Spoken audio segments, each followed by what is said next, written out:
আলোচনা করবে না, বুঝো নাই?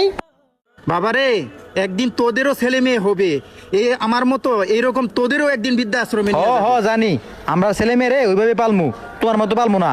এখন আল্লাহ চলো তোদেরে তাড়াতাড়ি। হেদায়েত করুক। স্যার, ওই যে আমাদের কেবিনে 303 নম্বর রুমে আছে না, খুবই অসুস্থ। কি বলো? তাড়াতাড়ি ডাক্তারে ফোন দাও। যাও যাও যাও, ঠিক আছে স্যার, আমি এখনই ডাক্তার নিয়ে আইতেছি। তাড়াতাড়ি করো তাড়াতাড়ি করো। হ্যাঁ হ্যাঁ, কি বলো তুমি এগুলা? স্যার আসবো? জি, আসেন আসেন আসেন। এই আহো, আয়ো।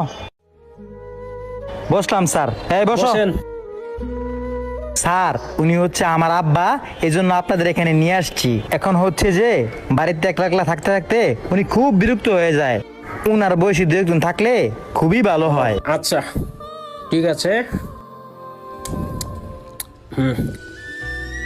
তা নামটা বলেন। উনার নাম হচ্ছে জাফর ইকবাল।